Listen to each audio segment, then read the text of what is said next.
Are the Oilers on borrowed time, or can they get back in this series? And what did we make of Leon Draisaitl's forearm shiver to the head of Aleksander Barkov? Hey, everyone. Welcome into Off the Post. Rob Wong, joined alongside by Toronto Sun sports columnist Steve Simmons, Canucks reporter for the Vancouver Sun and the Province, Patrick Johnston, and Postmedia hockey columnist Bruce Garriock. And guys, after the Oilers dominated Game 1 and lost, they got dominated in Game 2 and lost, and are now licking their wounds, heading home down 2-0 in the Stanley Cup final to the Florida Panthers.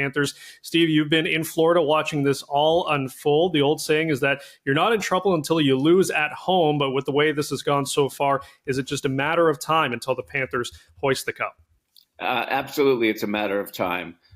This is styles make fights, and when you're the team that dictates style of play, then you're the team that tends to win in the playoffs. And I'm going to disagree with a part of your question. In that the Oilers dominated period 1 and 2 of Game 1. In period 3, when they had a chance to come back in the game, they were kept to the outside and they were not effective at all in the final 20 minutes of Game 1. That carried into Game 2, where through the first 2 periods, they had 7 shots on goal. This is a high-powered, all-world offense. 7 shots on goal in 2 periods. Florida is, and I'm going to make an analogy. You ever been in a Vegas hotel and you see the next hotel and you want to walk to it, you think it's really close? That's kind of what it's like to play the Panthers. You think you're right there, and you think you're in the game, and you think you're close, like the Oilers did in Game 1. But when the reality strikes, as it did in the third period of Game 1 and in all the periods last night, is that they weren't close. And they're a hard team to play against, and they are a disciplined, nasty team to play against. And I just don't see Edmonton's style, at this point, matching up against Florida's. Well, I think to some extent Edmonton tried to play maybe that style of being mean. Certainly they did in Game 2, Patrick, and it did not work.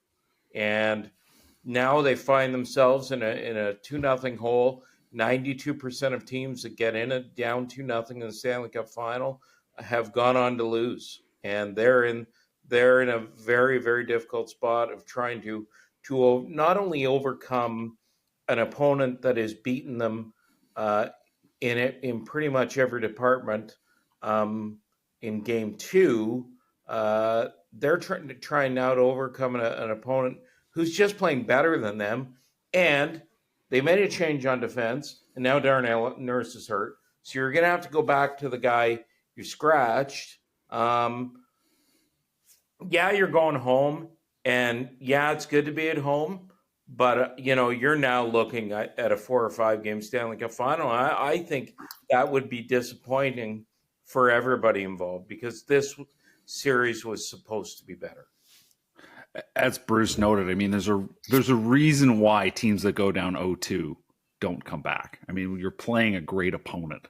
It's 5 teams in 54 times. To put Bruce's great stat another way, 5 teams in 54 attempts have managed to come back from 0-2. It's astounding.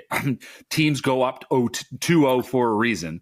And I think what we saw from Florida in Game 2, where they just gave nothing away. I mean, look how much Edmonton was able to create in Game 1, and then the way Florida adjusted and adapted to what Edmonton was able to bring to the table in Game 2 was so impressive.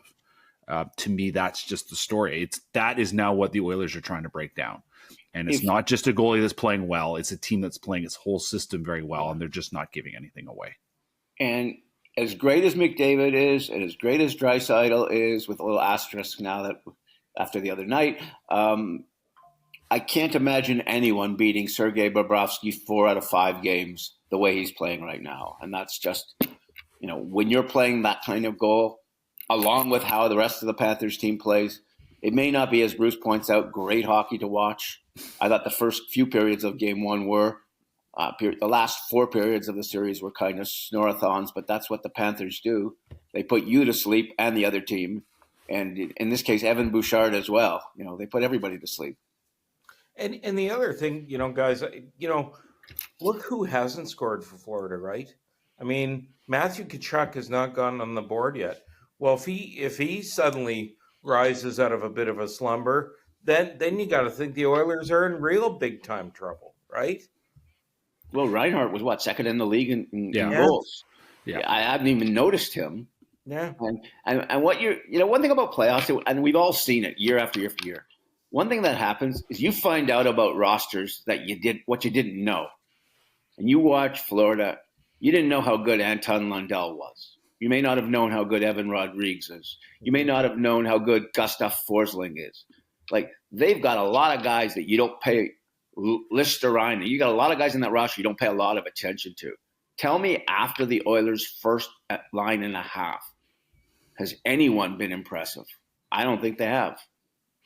It's a game about scoring. I've mentioned this before in the way Bobrovsky. I'm glad we brought him up. The way Bobrovsky's playing. I mean, if the Panthers win, surely he's going to be the Conn Smythe guy here, because the way he has carried his team and put his team in strong position night after night is, again, the reason why Florida is now the favorite to close this out, I think. One last point, Rob. Connor McDavid played 26 minutes in game 2, and they weren't a very productive 26 minutes.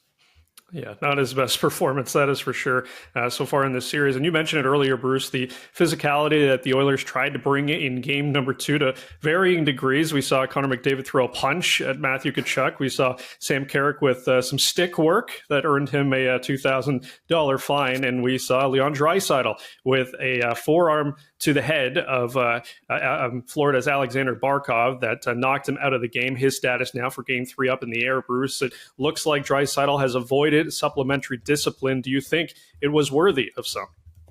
Well, I think it was probably worthy of some sort of fine or something, but I guess that would be admitting, guys, that your officials were wrong and not making the call in the first place. We're in the Stanley Cup final here. I do expect the rules to change. I've watched this game long enough. I've seen the National Hockey League long enough to know that the rules do change in a Stanley Cup final.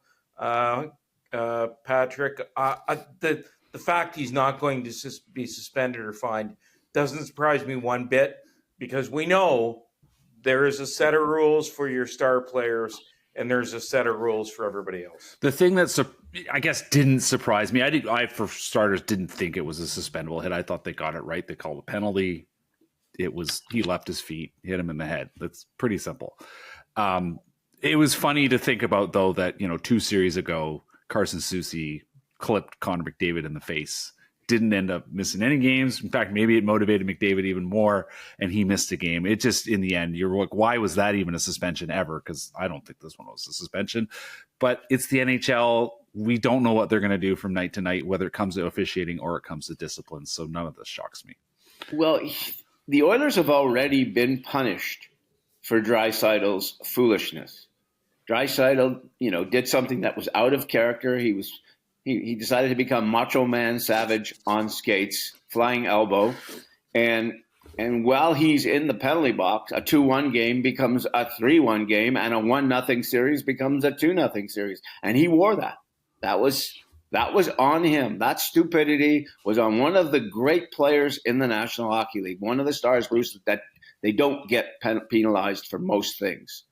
But in this case, Leon Draisaitl did something so stupid that it cost his team the game.